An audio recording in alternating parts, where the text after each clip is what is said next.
Friends, आज की इस वीडियो में हम लोग इतिहास से संबंधित महाजनपद काल पढ़ेंगे, मगध साम्राज्य पढ़ेंगे, सिकंदर महान के बारे में पढ़ेंगे, हर्यक वंश, शिशुनाग वंश और नंद वंश के बारे में पढ़ेंगे।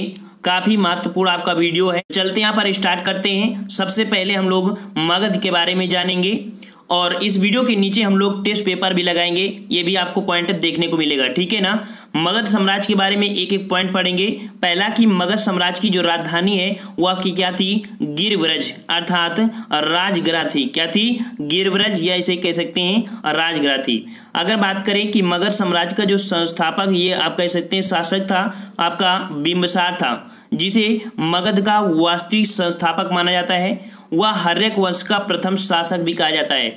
और आपसे क्वेश्चन पूछेगा कि बिंबिसार जो था वो किसके समकालीन था, तो आपके बुद्ध के समकालीन आपका कौन था? बिंबिसार था। नेक्स्ट क्वेश्चन को आते हैं। ये जो आपका क्षेत्र पड़ता है, ठीक है ना, आपका ये क्षेत्र था पटना, गया, वो आपका शाहाबाद क्षेत्र आपके इसके अंतर्गत आता है। इसका जो उल्लेख आपका है तो जैन साहित्य में बिंबिसार को छिड़िक कहा गया है, ठीक है। आपके जैन साहित्य में बोला गया है आपके बिंबिसार को छिड़िक कहा गया है। साथ में एक विशेष आप पॉइंट देखना है कि सर्वाधिक शक्तिशाली महाजनपद बाद में अन्य जनपदों का विलय कर लिया गया, ठीक है ना। लक्ष्य क्या रहा है? तो इनका जो लक्ष्य था विजय व वैवाहिक संबंध, ठीक है, विजय व वैवाहिक संबंधों द्वारा साम्राज्य का विस्तार करना, यही रहा है आपके मगध साम्राज्य की लीला, ठीक है ना। अब चलते हैं यहाँ पर मगध साम्राज्य में आपका जो पहला वंश आता है आपका हर्यक वंश होता है, ठीक है। कौन होता है? हर्यक वंश। और ये आपका जो वंश रहा है आपका बौद्ध धर्म का समर्थक रहा है। एक क्वेश्चन आपसे पूछ सकता है कि जो हर्यक वंश था वो आपका किसका समर्थक था?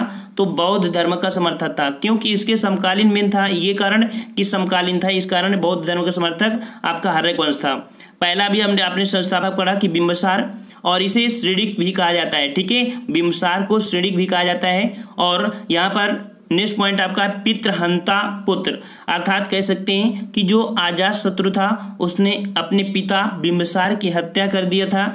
इस कारण से आपका जो हर्यक वंश होता है इसे पितृहंता वंश के नाम से भी जाना जाता है। यहाँ पर जितने भी राजा आए हैं, जैसे कि मान लीजिए आपका बिंबिसार है, फिर अजातशत्रु है, फिर इसके बाद आपका दूसरा आएगा, ठीक है, उदयन आएंगे, ये सभी ने अपने पिता की हत्या करके गद्दी पर बैठे हैं, ठीक है ना, इसलिए इसे पितृहंता वंश भी कहा जाता है। अब आते हैं यहाँ पर अजातशत्रु के बारे में। तो यहाँ पर अजातशत्रु का उपनाम क्या था? कुणिक। ये आपका पिछली बार उठाकर पेपर देखिए 2018 में आपका पूछा गया था। अजातशत्रु का जो उपनाम था वो क्या है? आपका कुणिक है, ठीक है ना, कुणिक। और इनका जो शासनकाल देख सकते हैं, इनका शासनकाल इतने से आपका चला था। ये आपका ईसवी पूर्व की बात चल रही है, ठीक है ना। जो अजातशत्रु थे इनकी माता का नाम था चेलना और पत्नी का नाम था वाजिरा। जो वाजिरा थी वो प्रसेनजीत की पुत्री थी, ठीक है ना।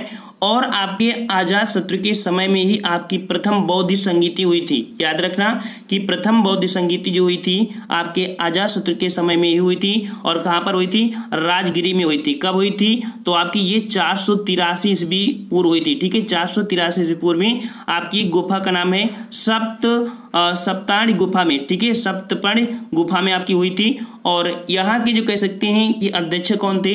तो महाकश्यप आपके प्रथम बौद्ध संगीति के अध्यक्ष थे।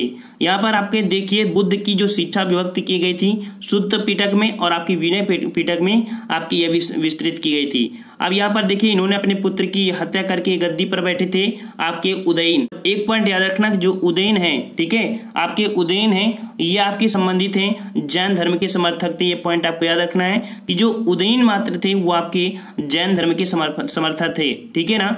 और इन्होंने अपनी राजधानी परिवर्तन क्यों किया?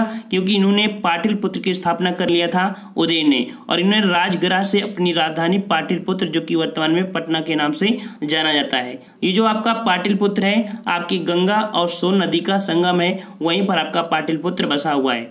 इसके जो आपके उदयन थे इनके आपके 3 पुत्र हुए, एक थे अनिरुद्ध हुए, दूसरे मुंडक और तीसरे आपके थे नागदशक। आपसे क्वेश्चन पूछेगा कि जो हर्यक वंश के संस्थापक थे अर्थात हर्यक वंश का अंतिम शासक आपके कौन थे?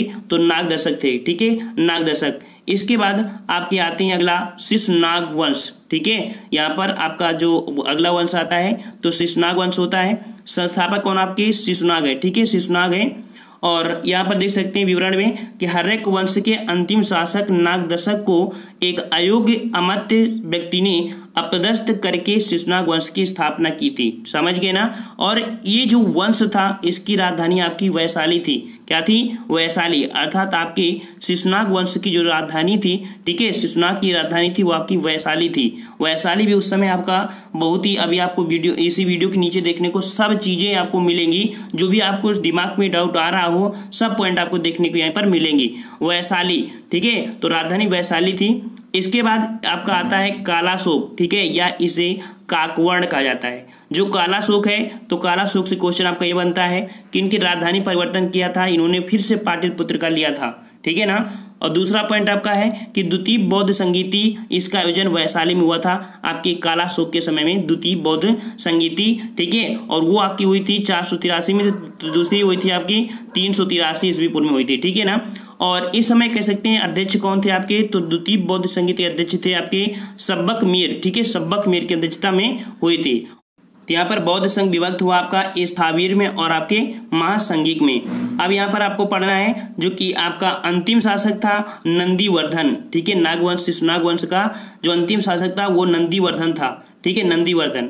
अब आपका अगला वंश आता है नंदवंश, ठीक है, नंदवंश। ये वंश आपका जैन धर्म का समर्थक था, ठीक है, ये वंश आपका जैन धर्म का समर्थक था। और इसके जो संस्थापक हैं महानंदिन माने जाते हैं और इन्हीं को महापद्मानंद के नाम से भी जाना जाता है, ठीक है। नंद वंश के संस्थापक आपके कौन थे? महापद्मानंद थे, ठीक है, जिन्हें महानंदिनी के नाम से जाना जाता है। इनकी उपाधि एक थी कि एकराट व आपका एक अक्षत आपका उपाधि थी। भार्गव कह सकते हैं परशुराम का अवतार ये मानते थे। और इसके बाद बता दें कि आपकी जो महापद्मानंद थे, इनके बाद आपके 8 पुत्र होते हैं, लेकिन कोई भी आपका सही से होता नहीं, अयोग्य होते हैं। इस कारण इनके बारे में आपको जो 100 वर्ष इनका रहा, शासनकाल इनका रहा, और लास्ट में आपका जो अंतिम शासक आपका होता है नंदवंश का, वो होता है आपका घनानंद। यहीं से क्वेश्चन आता है कि नंदवंश का अंतिम शासक कौन था? आपका घनानंद था, ठीक है, ये पॉइंट याद रखना। और घनानंद के समय ही आपका सिकंदर महान आता है भारत में, ठीक है। सिकंदर का समकालीन चाणक्य की सहायता से चंद्रगुप्त मौर्य ने घनानंद की हत्या कर मौर्य वंश की स्थापना यहाँ पर किया था, ठीक है ना। अब यहाँ पर बात आती है कि घनानंद के समय में आपका जो आक्रमण हुआ था, आपका विदेशी आक्रमण ये हुआ था आपका सिकंदर का, ठीक है, किसका? सिकंदर का। अब हम लोग पढ़ेंगे सिकंदर महान के बारे में। तो देखिए आपका जो सिकंदर कौन था, तो सिकंदर आपके मकदूनिया के शासक फिलिप सेकंड का पुत्र था, ठीक है, मकदूनिया के शासक फिलिप सेकंड का पुत्र था, जो कि कह सकते हैं कि इसने 326 ईस्वी पूर्व में भारत पर आक्रमण किया। और सिकंदर सिंधु नदी पार कर, किसको? सिंधु नदी पार कर तक्षशिला की ओर चला, जहां के शासकों ने उसे समक्ष आत्मसमर्पण कर दिया था। जिस क्षेत्र से सिकंदर आया था उस क्षेत्र में जितने लोग मिल रहे थे सभी अपने आप को आत्मसमर्पण कर रहे थे। उस समय मगध का साम्राज्य हम कह सकते हैं कि मगध के जो संस्थापक था, या उस समय मगध संस्थापक नहीं कहेंगे, मगध में जो आपका नंदवंश चल रहा था, ठीक है ना, नंदवंश चल रहा था। तो उस समय नंदवंश जो था आपका कौन? घनानंद, जो कि कह सकते हैं नंदवंश का अंतिम आपका शासक बचा था घनानंद, उसी के समकालीन था। और उसी समय पंजाब के राजा पोरस थे, ठीक है, पंजाब के राजा पोरस थे। और पोरस ने सिकंदर के साथ, ठीक है, जो आपके राजा पोरस थे वो सिकंदर के साथ झेलम नदी के किनारे हाइड्रेस्पीज, ठीक है, हाइड्रेस्पीज या इसे वितस्ता का युद्ध भी बोला जाता है, ठीक है। तो हाइड्रेस्पीज या वितस्ता या आपका झेलम के नदी के किनारे लड़ा गया था, परंतु पोरस हार गया। नवंबर 326 ईस्वी पूर्व में झेलम नदी के मार्ग से सिकंदर वापसी की यात्रा शुरू कर दिया था, इसी जगह से वापस चला गया था। यहाँ पर वह भारत घूम छोड़कर कहाँ गया था? बेबीलोन। और बेबीलोन जो आपका पड़ता है बगदाद में चला गया, और वहीं पर उसकी मृत्यु हुई थी। कब? तो आपके 323 ईस्वी पूर्व में उसकी मृत्यु हुई। अब यहाँ पर देखिए सिकंदर था कौन था, कैसा हुआ भारत में, इसका कैसा, सब के बारे में यहाँ पर देख सकते हैं। अब यह था सिकंदर यूनान के राजा मकदूनिया का शासक था, ठीक है। सकते हैं कि काबुल व सिंध के बीच जो कह सकते हैं सिकंदरिया नामक नगर की स्थापना यही करवाया था, ठीक है। सिकंदरिया नामक जो आपका नगर पड़ता है काबुल व सिंध में, तो आपके इन्होंने ही करवाया था, ठीक है। एक मूवी आपकी आई थी अलेक्जेंडर द ग्रेट, ठीक है। और सिकंदर के गुरु का नाम क्या था, तो सिकंदर गुरु बहुत पूछा गया है, तो सिकंदर के गुरु थे आपके अरस्तु, ठीक है। दूसरा पॉइंट, सिकंदर खैबर दर्रे से आपके भारत में होकर आया था और पहला आक्रमण तक्षशिला के राजा जो आपके अंभी के विरुद्ध हुआ था, ठीक है। तक्षशिला के जो आपके राजा थे अंभी के साथ हुआ था। दूसरा पॉइंट कि पोरस का राज्य झेलम व चिनाव नदी के बीच पड़ता था, ठीक है। पोरस का जो राज्य था वो झेलम व चिनाव के बीच पड़ता था। और सिकंदर ने भारत से वापस जाते समय, अर्थात यहाँ पर हमने अभी बता दिया था इनके बारे में कि युद्ध हो चुका है, ठीक है ना। सिकंदर ने भारत से वापस जाते समय अपने भूभाग को 3 हिस्सों में बांट दिया, ठीक है, और 3 यूनानी गवर्नरों को सौंप दिया था। यहाँ पर एक पॉइंट देख सकते हैं कि सिकंदर ने 2 नगर बसाए थे, 2 नगर थे, एक आपका था बुकाफेला जो कि झेलम नदी के किनारे, दूसरा आपका था निकाया बसाया था। 2 आपके थे, पहला आपका 2 देखिए यहाँ पर बुकाफेला जो कि झेलम नदी के किनारे, दूसरा आपका निकाया बसाया गया था। पहला नगर उसने अपने घोड़े के नाम पर, क्योंकि उसके घोड़े का नाम था बुकाफेला, उसके नाम पर बसाया था। दूसरा नगर जो पोरस पर विजय की स्मृति पर बसाया था, निकाया, ठीक है। अगला पॉइंट यहाँ पर देख सकते हैं कि वापसी के समय सिकंदर की सेना सिंधु नदी के मुहाने था 2 भागों में, एक जो सिकंदर मुहाने पर आया था, मतलब कह सकते हैं कि वापसी के समय सिकंदर की सेना 2 भागों से विभक्त हुई थी। एक आपकी जो जल थी और जलमार्ग का जो नेतृत्व कर रहा था निर्याकस, मतलब कह सकते हैं कि सिकंदर सेना का जल नायक कौन था, तो आपका निर्याकस था। जो स्थल सेना का था वो आपका क्रेटरेस था, ठीक है ना। अब यहाँ पर देख सकते हैं कि भारतीय भूभाग पर सिकंदर की अंतिम विजय पाटल राज्य के विरुद्ध हुई थी। दूसरा पॉइंट देखना है कि भारत पर सिकंदर महान का आक्रमण दूसरा विदेशी व प्रथम यूरोपीय था, अर्थात यहाँ पर भारत में इसके पहले ईरानियों ने यहाँ पर आया, फिर इसके बाद दूसरा आक्रमण यहाँ पर सिकंदर ने किया, लेकिन ये प्रथम आपका यूरोपीय आक्रमण माना गया, ठीक है ना। अब पॉइंट बहुत ही महत्वपूर्ण है कि सिकंदर एकमात्र ऐसा इतिहास पुरुष था जिसका जन्म, मरण व अंतिम संस्कार 3 अलग अलग देशों में हुआ था, ठीक है। ये देखिए, जन्म हुआ था मकदूनिया जो कि यूरोप में पड़ता है, मरण हुआ था आपका बेबीलोनिया में जो कि एशिया में पड़ता है, ठीक है ना। और जो अंतिम संस्कार हुआ है वो आपका सिकंदरिया में हुआ है, ठीक है, सिकंदरिया में। और ये भी आपका जो पड़ता है, अभी हमने आपको बताया था कि आपके जो सिंध प्रांत था उसके बीच हुआ था। यहाँ पर ये पॉइंट आपका अफ्रीका जो दिया है वो आपका गलत दिया हुआ है, ठीक है ना, क्योंकि सिकंदरिया आपके यहीं पर पड़ता है। तो इस प्रकार के आपके 3 देशों में उसका जन्म वगैरह आपका हुआ था, ठीक है, जन्म, मरण और अंतिम संस्कार। अब यहाँ पर देखते हैं नेक्स्ट पॉइंट पर कि देखिए आपके महाजनपद काल से क्वेश्चन आपका मिलेगा क्या कि 16 महाजनपदों का जो उल्लेख है वो बौद्ध ग्रंथ के अंगुत्तर निकाय में मिलता है। 16 महाजनपदों का जो उल्लेख है वो बौद्ध ग्रंथ के अंगुत्तर निकाय में मिलता है, ठीक है, अंगुत्तर निकाय में मिलता है। ये क्वेश्चन आपका पिछली बार पूछा गया था आपके एग्जाम में। नेक्स्ट क्वेश्चन यहाँ पर देखिए, आपका जो वैशाली का लिच्छवी गणराज्य है, वैशाली का लिच्छवी गणराज्य है वो विश्व का प्रथम गणतंत्र माना जाता है जो ब्रज संघ की राजधानी थी, और इसका गठन आपका 500 ईस्वी पूर्व में हुआ था। अब यहाँ पर देखिए आपके जो 16 महाजनपद है कहाँ कहाँ पर आपके बसे हुए थे। यहाँ पर देख सकते हैं कि इस प्रकार से आपके 16 महाजनपद थे आपके यहाँ तक में, ठीक है। ये आपका अंतिम बिंदु है आपका कौन सा, ये गोदावरी के पास अस्मक। यही एक ऐसा कह सकते हैं कि 16 महाजनपदों में एक दक्षिण का था जो आपकी गोदावरी या दक्षिण भारत में था अस्मक। ये एकमात्र ऐसा है जो आपके दक्षिण भारत में आपका ये गया था महाजनपद काल में, एक ये जनपद। अदर आपके यहाँ पर देख सकते हैं सभी आपके इस प्रकार से दिए गए हैं, आपको यहाँ पर पीडीएफ में भी दे देंगे। दूसरा पॉइंट यहाँ पर देख लीजिए जो महत्वपूर्ण है आपका कि विश्व का प्रथम विश्वविद्यालय नालंदा विश्वविद्यालय, विश्व का सबसे प्राचीन वैभवशाली महानगर पाटलिपुत्र, शक्तिशाली महाजनपद आपका मगध था, कौशल था, वत्सा और आपका अवंती, ठीक है ना। अभी हमने आपको बताया कि अस्मक एकमात्र जनपद जो दक्षिण भारत में विंध्य के दक्षिण गोदावरी नदी के किनारे स्थित था। समझ में आ गया होगा। चलिए नेक्स्ट क्वेश्चन को आते हैं। यहाँ पर आपका दिया है कि विश्व का प्रथम जो हमने अभी आपको पढ़ाया हुआ था।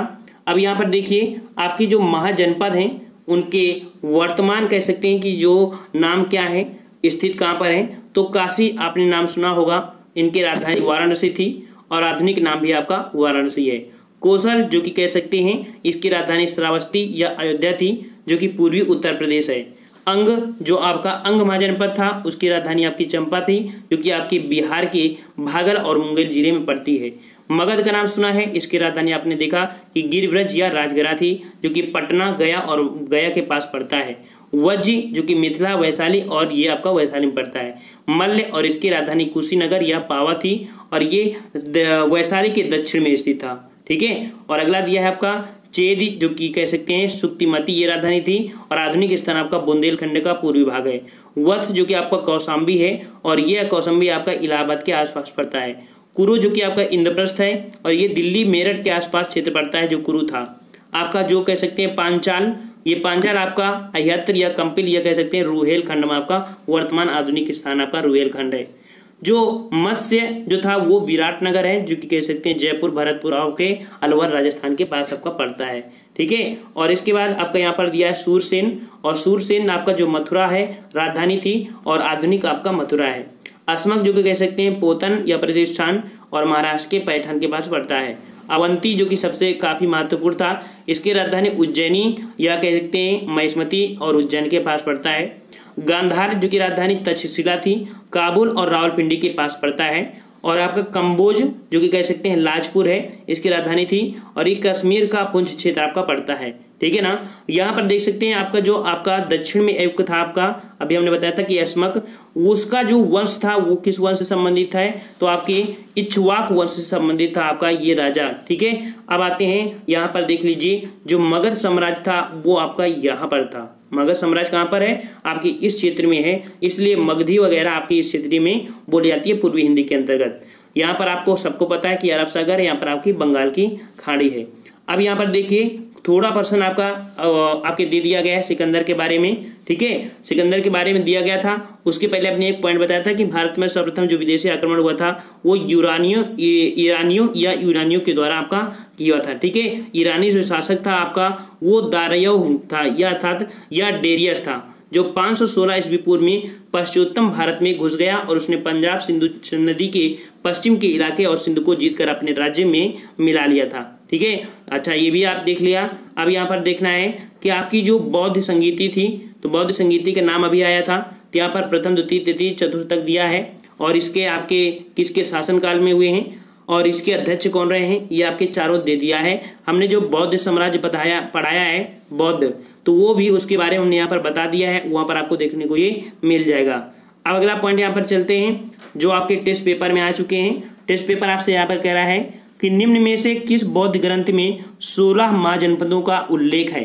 अभी हमने बताया था कि आपका जो बौद्ध ग्रंथ था अंगुत्तर निकाय, कौन, अंगुत्तर निकाय, ऑप्शन राइट आपका ए हो जाएगा अंगुत्तर निकाय। यहाँ पर आपका सर्वप्रथम कह सकते हैं कि 16 महाजनपदों का उल्लेख था। ठीक है ना, नेक्स्ट क्वेश्चन को आते हैं। क्वेश्चन आपसे यहाँ पर कह रहा है कि प्रथम मगध साम्राज्य का उत्कर्ष किस शताब्दी में हुआ था। प्रथम मगध साम्राज्य का उत्कर्ष किस शताब्दी में हुआ था, ये आपकी जो शताब्दी हो जाएगी ईस्वी पूर्व की 6ठी शताब्दी, ऑप्शन आपका बी सही हो जाएगा ईस्वी पूर्व की 6ठी शताब्दी। नेक्स्ट क्वेश्चन को आते हैं। क्वेश्चन आपसे यहाँ पर कह रहा है कि महाभारत के अनुसार उत्तरी पांचाल की राजधानी स्थित थी। तो अभी हमने बताया था कि जो पांचाल, जो उत्तरी पांचाल की राजधानी है वो आपकी कौन थी, यहाँ पर आपका अहिच्छन, कौन, अहिच्छत्र, ऑप्शन आपका सी हो जाएगा अहिच्छत्र। कह सकते हैं कि वर्तमान में ये बरेली के क्षेत्र में पड़ता है। ठीक है, बरेली के क्षेत्र में पड़ता है और इसके उत्तरी पांचाल की जो राजधानी, मतलब इसका एरिया समझ गए, और इसके उस समय जो उत्तरी, ये आपका दिया है उत्तरी पांचाल की राजधानी। ठीक है, अहिच्छत्र। और एक आपको यहाँ पर मिलेगा जो दक्षिणी पांचाल की थी, दक्षिणी पांचाल की राजधानी थी आपके फर्रुखाबाद में कंपिल पड़ती है। ठीक है ना, तो उत्तरी भी समझ गए और पश्चिमी आप समझ गए। ठीक है, आगे चलते हैं। कह रहा है आपसे यहाँ पर कि मगध के किस प्रारंभिक शासक ने राज्यारोहण के लिए अपने पिता की हत्या की एवं स्वयं इसी कारणवश अपने पुत्र द्वारा मारा भी गया। ठीक है, ये आपका कौन था, तो ऑप्शन आपका बी हो जाएगा अजातशत्रु। इसने अपने पिता की हत्या भी की और इसके पुत्र ने इसे मारा भी था। अजातशत्रु का उपनाम अभी हमने बताया था कुड़िक था। क्या था, कुड़िक था। और अजातशत्रु के शासन काल में ही राजगृह की सप्तरणी गुफा में प्रथम बौद्ध संगीति का आयोजन भी किया गया था और इसका जो पुत्र था उदीन, इसने उदीन के द्वारा इसकी मृत्यु की गई थी, अर्थात इसके पुत्र के द्वारा मृत्यु की गई थी। नेक्स्ट पॉइंट आपका यहाँ पर पूछ रहा है कि विश्व का पहला गणतंत्र वैशाली में किसके द्वारा स्थापित किया गया था। अभी हमने बताया था कि विश्व का पहला गणतंत्र कौन था आपका, यहाँ पर वैशाली, और ये किसके द्वारा स्थापित किया गया था। तो 5 का ऑप्शन राइट आपका डी अर्थात लिच्छवी के द्वारा ये आपका स्थापित किया गया था। ठीक है ना। वैशाली जो कि बिहार में है और बिहार के लिच्छवी ने विश्व का पहला गणतंत्र स्थापित किया था। ठीक है, जो कि लिच्छवी वज्र संघ में प्रमुख थे। ठीक है, वज्र जी। नेक्स्ट क्वेश्चन को आते हैं। क्वेश्चन आपसे कह रहा है कि प्राचीन श्रावस्ती का नगर विन्यास किस आकृति का था। जो आपका श्रावस्ती है उसका नगर विन्यास किस आकृति का है, यहाँ पर आपको दिया गया है और 6 का ऑप्शन राइट आपका हो जाएगा बी अर्धचंद्राकार। ठीक है, अर्धचंद्राकार आपका ये था, जो कि कौशल महाजनपद की राजधानी थी आपकी श्रावस्ती। किसकी, आपकी कौशल महाजनपद की राजधानी थी श्रावस्ती, और इसका जो आकार है वो आपका अर्धचंद्राकार था। ठीक है ना। नेक्स्ट क्वेश्चन को आते हैं। क्वेश्चन आपसे यहाँ पर कह रहा है कि मालवा क्षेत्र पर मगध की सत्ता का विस्तार निम्न में से किसके शासन काल में हुआ था। ठीक है, तो मालवा क्षेत्र पर मगध की सत्ता का जो विस्तार हुआ था वो हुआ था आपके ऑप्शन राइट आपका हो जाएगा डी शिशुनाग के समय हुआ था। पुराणों के अनुसार देखा जाए तो मगध नरेश शिशुनाग ने अवंती नरेश चंड प्रघोत को पराजित किया और अवंती या कह सकते हैं मालवा को मगध साम्राज्य में मिला लिया था। शिशुनाग ने वैशाली को दूसरी राजधानी बनाया और शिशुनाग की मृत्यु के पश्चात उसका पुत्र जो था कालाशोक गद्दी पर बैठा था। ठीक है ना। नेक्स्ट क्वेश्चन को आते हैं। क्वेश्चन आपसे कह रहा है मगध का सम्राट जो अपरोध परशुराम के नाम से जाना जाता है, ये आपका जो जाना जाता है 8 का ऑप्शन राइट आपका हो जाएगा डी आपके महापद्मानंद। कौन, महापद्मानंद, जो कि नंद वंश के संस्थापक हैं, और ये पुराणों में आपका जो नाम दिया गया है ये आपको पुराणों में दिया गया है। ठीक है ना। इसे परशुराम का द्वितीय अवतार माना जाता है। ठीक है, और ये क्षत्रियों का नाश करने वाला भी कहा जाता है। ठीक है ना। नेक्स्ट क्वेश्चन को आते हैं। क्वेश्चन आपसे यहाँ पर कह रहा है कि प्रारंभिक गणतंत्र में कौन सा सही नहीं है। प्रारंभिक गणतंत्र में कौन सा नहीं सही है, यहाँ पर प्रारंभिक गणतंत्र में कौन सा नहीं था। तो 9 का ऑप्शन राइट आपका सी अर्थात देखिए आपका योधे ये नहीं था, लेकिन ये आपके दोनों मिलते हैं। ठीक है ना, ये आपका नहीं था। नेक्स्ट क्वेश्चन को आते हैं। क्वेश्चन आपसे यहाँ पर कह रहा है कि मगध की राजधानी कौन सी थी। मगध की राजधानी कौन सी थी। 10 का ऑप्शन राइट आपका सी गिरिव्रज या राजगरा थी। ठीक है ना, गिरिव्रज या राजगरा थी। देखिए पुराणों के अनुसार देखा जाए तो बृहद्रथ वंश मगध पर शासन करने वाला पहला राजवंश था और इस वंश के प्रथम शासक थे बृहद्रथ, और बृहद्रथ का पुत्र जरासंध था जिसने गिरिव्रज या राजगरा को अपनी राजधानी बनाया, और उदयन ने राजगरा से राजधानी आपके पाटलिपुत्र स्थानांतरित किया था। अभी हमने आपको बताया था। ठीक है, कि राजगरा से राजधानी पाटलिपुत्र जो स्थानांतरित किया था वो उदयन ने किया था, लेकिन वहीं पर शिशुनाग ने वैशाली को दूसरी राजधानी बनाया और पुनः कालाशोक ने अपनी राजधानी को पाटलिपुत्र बनाया था। ठीक है, समझ में आ गया होगा। चलते हैं आगे और कह रहा है चेदी वंश का राजा खारवेल अर्थात जो आपका राजा खारवेल था वो किस क्षेत्र से संबंधित था, और ये आपका चेदी वंश से संबंधित है। और ये किस क्षेत्र से संबंधित है यहाँ पर, तो ऑप्शन राइट आपका 11 का यहाँ पर हो जाएगा कौन सा, ऑप्शन बी कलिंग का था। ठीक है, कलिंग का था। कह सकते हैं कि जो चेद या चेत वंश का जो प्रसिद्ध शासक था खारवेल वो कलिंग के संबंधित था, जो इस वंश का तृतीय शासक था, जो जैन धर्म की अनुयायी था। और खारवेल के विषय में जो हाथी गुम्फा का अभिलेख है या कह सकते हैं कि उदयगिरी गुफाओं में साक्ष्य इसके मिलते हैं। ठीक है ना, ये आपका हो जाएगा कलिंग, जो खारवेल आपका उड़ीसा साइड आपका पड़ता है। नेक्स्ट क्वेश्चन आपसे कह रहा है यहाँ पर शिशुनाग वंश का वह शासक जिसके शासनकाल में वैशाली में द्वितीय बौद्ध संगीति का आयोजन हुआ था। अभी हमने आपको बताया था यहाँ पर। ठीक है ना, तो यहाँ पर ऑप्शन राइट आपका हो जाएगा सी अर्थात आपके कालाशोक के समय हुई थी। आपके जो कह सकते हैं कि शिशुनाग वंश का जो शासक था कालाशोक था, और जिसके शासनकाल में वैशाली में द्वितीय बौद्ध संगीति का आयोजन हुआ था, और इसी संगीति जो कह सकते हैं 383 ईस्वी में हुई थी। और नेक्स्ट क्वेश्चन को आते हैं। क्वेश्चन आपसे यहाँ पर कह रहा है जो कि 13 नंबर है कि गोदावरी नदी के तट पर स्थित महाजनपद था, और यही आपका जनपद था जो कह सकते हैं दक्षिण भाग में था। ये आपका हो जाएगा अस्मक। कौन?